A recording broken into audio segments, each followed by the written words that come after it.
Bismillahirrahmanirrahim. Assalamualaikum warahmatullahi wabarakatuh. Sugeng Rahayu para murid dan santri dimanapun berada, juga para pemirsa.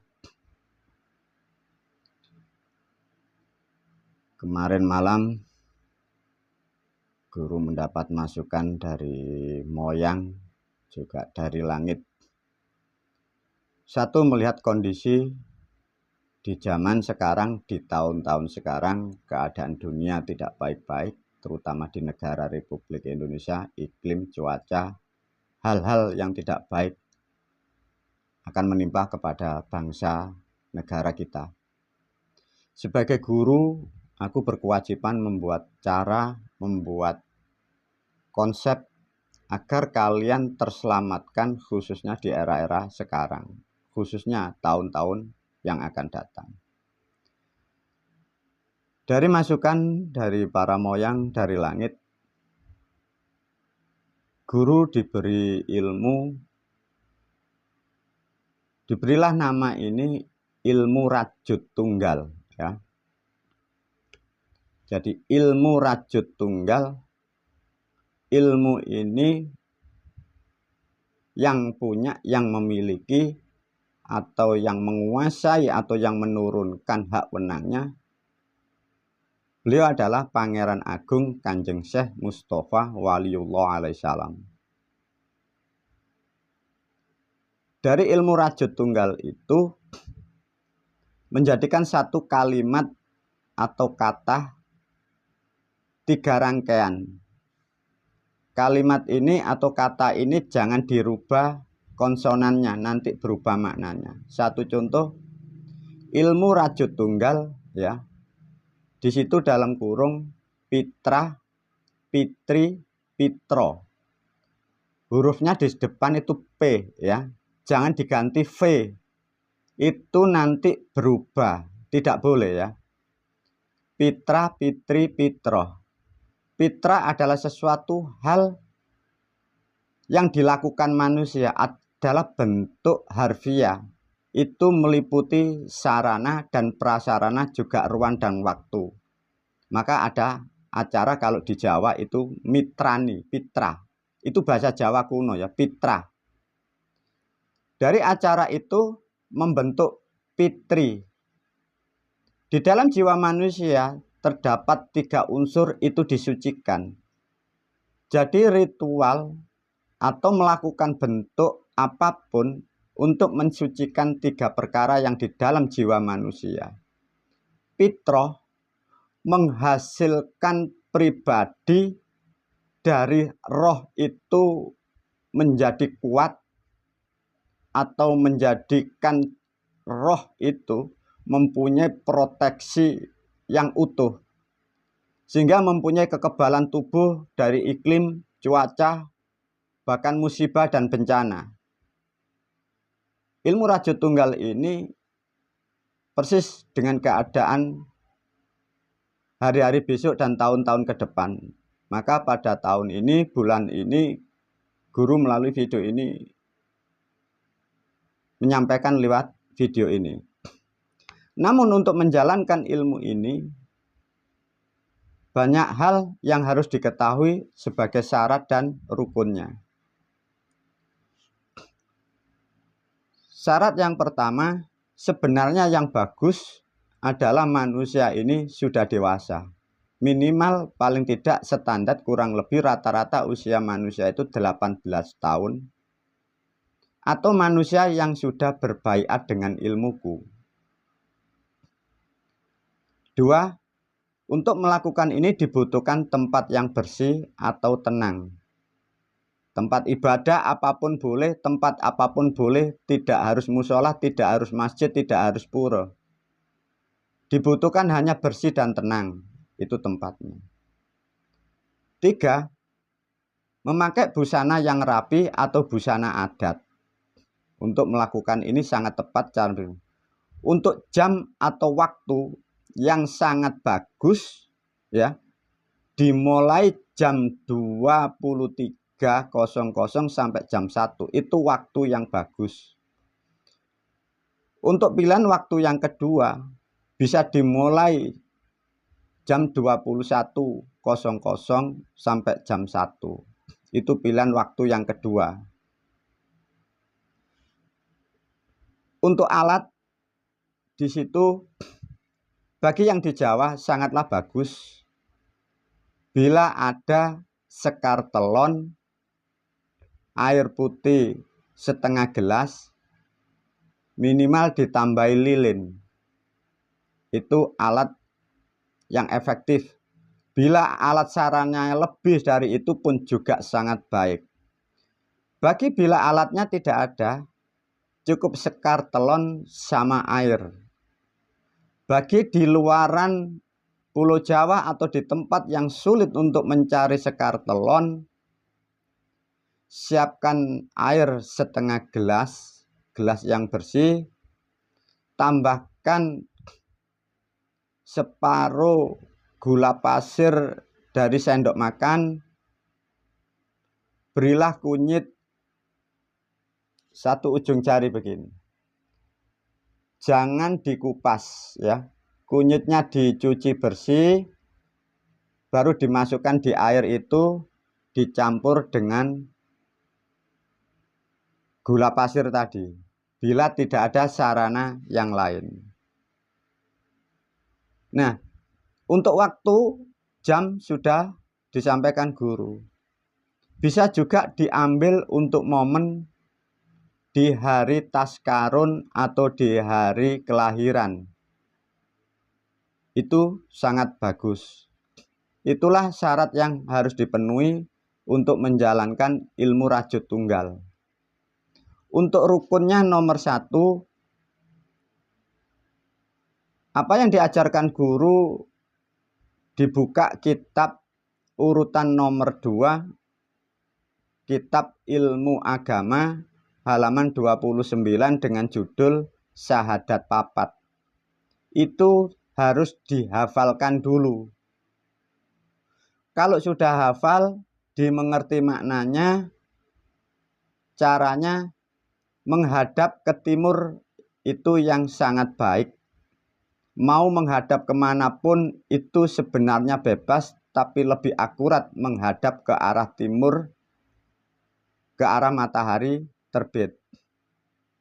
Yang ketiga, di video yang lain sudah diajarkan guru sendakep suku tunggal.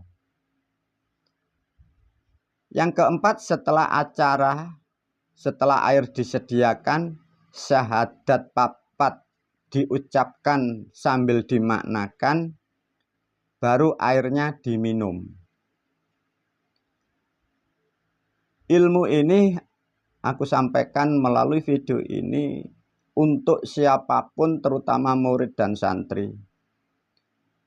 Ajarkan kepada putra-putri meskipun masih anak-anak. Bagi anak-anak yang belum bisa berkomunikasi, lakukan seperti apa yang diajarkan guru tadi. Duduk yang rapi, cari sekar telon, kasih air, baca syahadat 4, tiupkan kalimat itu di air itu. Minumkan bagi putra-putri yang masih kecil, yang belum bisa mengucapkan kalimat itu. Mengapa guru berpesan ini? Bulan-bulan ke depan, tahun-tahun ke depan, banyak hal yang tidak baik di kehidupan dunia ini. Itulah para murid, para santri yang disebut ilmu rajut tunggal. Ilmu rajut tunggal intinya memperkuat, menyempurnakan kehidupan yang disebut syahadat papat. Untuk menggenapi syahadat papat diulas oleh guru.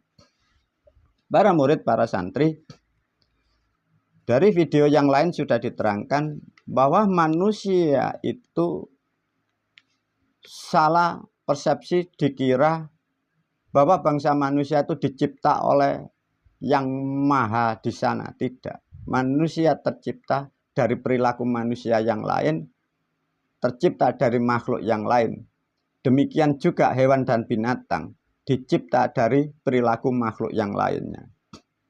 Namun untuk syahadat papat, guru menerangkan melalui video ini karena ini sangat penting dan pokok untuk memperkuat jiwa dan kehidupan Anda.